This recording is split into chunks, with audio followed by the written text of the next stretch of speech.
Rose gold beauty parlour పేరుతో 3 కోట్ల వసూళ్లు చేసి మాయమైపోయిన కిలాడి దంపతుల గురించి ఇప్పుడు నేను చెప్పబోతున్నటువంటి వార్త.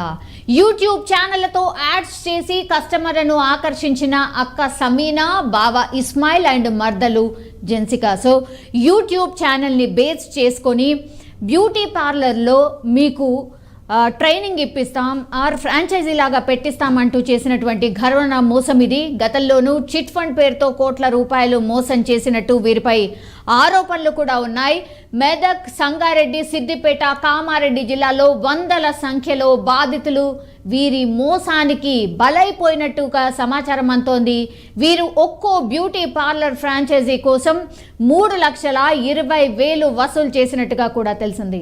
సో ఒక రకంగా చాలా మంది లేడీసే ఎక్కువ మటుకి మోసపోయి ఉంటారు. ఎందుకంటే బ్యూటీ పార్లర్ అనగానే చాలా మంది ఊళ్ళలో పార్లర్ పెట్టుకొని హ్యాపీగా ఇంట్లోనే ఉంటూ ఇవి నేర్చుకొని సంపాదించుకోవచ్చు అన్న ఆశతో చాలామంది నాకు తెలిసి ఈ ఫ్రాంచైజీని అప్రోచ్ చేసి ఉంటారు. అండ్ యూట్యూబ్ ద్వారా వీళ్ళు యాడ్స్ నడిపి ఫ్రాంచైజీ ఇప్పిస్తున్నాము, మీరు రండి, ట్రైనింగ్ కూడా ఇస్తాము అన్నటువంటి మాట చెప్పి మోసం చేశారు. అండ్ వసూలైన పూర్తి మొత్తంతో ఉడాయించినట్టయితే ప్రస్తుతం ఉన్నటువంటి సమాచారం. సో ఫ్రాంచైజీ తీసుకుంటే నెలకు 35,000 జీతం ఇస్తామని కూడా నమ్మించారు ఈ దంపతులు సమీనా అండ్ ఇస్మాయిల్. వీళ్ళ మాయ మాటలు నమ్మి మంగళసూత్రాలు కూడా పాపం మెడలో ఉన్నటువంటి బంగారాన్ని కూడా అమ్మి తాకట్టు పెట్టి అప్పు చేసి ఫ్రాంచైజీ తీసుకున్న బాధితులు చాలామంది ఉన్నారు. 2-3 నెలల పాటు జీతం ఇచ్చి ఆ తర్వాత రేపు మాపు అంటూ పూర్తిగా వాళ్ళకి ఏదో ఒకటి చెప్తూ వాళ్ళు టైం పాస్ చేసినటువంటి సిచ్యువేషన్ స్పష్టంగా కనిపిస్తోంది. అంటే ఫ్రాంచైజీ చెప్పడం, ఆ తర్వాత 2-3 నెలల పాటు వాళ్ళు నమ్మించడానికి 3,20,000 తీసుకున్నారు కాబట్టి ఒక 2-3 నెలలు వాళ్ళకు జీతం కూడా ఇచ్చారట. సో పూర్తిగా నమ్మిన తర్వాత దెన్ అతాపతా లేకుండా పూర్తిగా వాళ్ళ ఫోన్స్ స్విచ్ ఆఫ్ పెట్టేసి పారిపోయిన సిచ్యువేషన్ కనిపిస్తోంది. దీంతో అనుమానం వచ్చి హైదరాబాద్లోని ప్రగతి నగర్ హెడ్ ఆఫీస్కి వెళ్ళి చూస్తే అక్కడ ఇంకేముంటుంది, తాళం వేసి ఉన్న పరిస్థితి చూశారు. అప్పుడు కానీ వీళ్ళకి తెలియలేదు మోసపోయామని. అప్పుడు వీళ్ళందరూ కూడా పోలీసులను ఆశ్రయించడం జరిగింది. పోలీసుల దగ్గరికి వెళ్ళారు.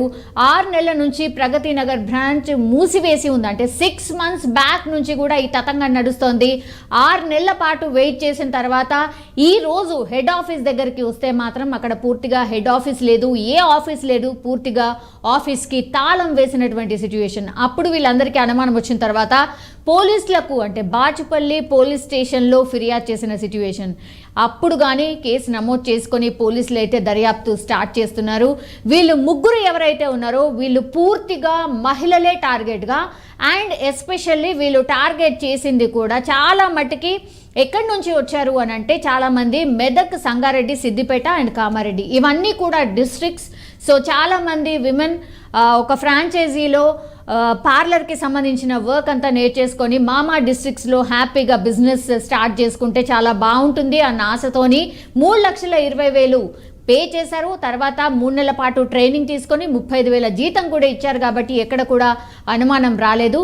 సో పూర్తిగా వీళ్ళు మోసపోయాము అని తెలుసుకున్న తర్వాత మాత్రం ఎవరైతే సమీనా అండ్ వాళ్ళ బామ్మర్ది ఇస్మాయిల్ అండ్ మర్దలు జెన్సికా మీద అయితే పూర్తిగా పోలీసులకు ఫిర్యాదు చేశారు. వీళ్ళ మీద కేసు అయితే నమోదైంది. మరి వీళ్ళు ఎక్కడున్నారు, ఏంటి, మరి ఎప్పటి లోపు వీళ్ళని పట్టుకుంటారు, ఆ అమౌంట్ అంతా కూడా రికవరీ అవుతుందా, వీళ్ళందరికీ ఇచ్చేస్తారా ఏంటి అనేది మరికొద్ది రోజులు ఆగితే కానీ తెలిసే పరిస్థితి లేదు. కానీ ఇట్లాంటి మోసాలు చాలా జరుగుతున్నాయి, జాగ్రత్తగా ఉండండి అని ఎన్నిసార్లు అవగాహన కార్యక్రమాలు కల్పించినా కూడా ఎవరు పట్టించుకోకుండా ఇలా మోసాలకు వాళ్ళు పాల్పడుతూనే ఉన్నారు. అండ్ మోసపోతున్న వాళ్ళు సంఖ్య చాలా ఎక్కువగానే కనిపిస్తోంది. దయచేసి ఇలాంటి వార్తలు వచ్చినప్పుడైనా సరే ఇలాంటివి ఫేక్ వార్తలు ఆర్ ఫేక్ ప్రొపగండా చేసే వాళ్ళని దయచేసి నమ్మకండి.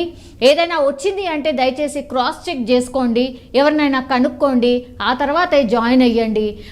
ఏదైనా అమౌంట్కి సంబంధించిన ఇష్యూ అయితే డెఫినెట్లీ ఎవరైనా ఎక్స్పీరియన్స్ పర్సన్ని తీసుకెళ్ళండి. అక్కడ వెళ్ళి ఆ వాతావరణాన్ని గమనించండి, వాళ్ళ గురించి తెలుసుకునే ప్రయత్నం చేయండి. ఆ తర్వాతనే ఇట్లాంటి వాటి గురించి అంటే తెలుసుకున్న తర్వాత వీళ్ళు జెన్యునా కాదా అని తెలుసుకున్న తర్వాత మాత్రమే వాళ్ళకు డబ్బులు ఇవ్వడం కానీ, వర్క్ నేర్చుకోవడం కానీ, లేదంటే ఇట్లా మోసపోకుండా ఉండడానికి ఛాన్స్ ఉంటుంది.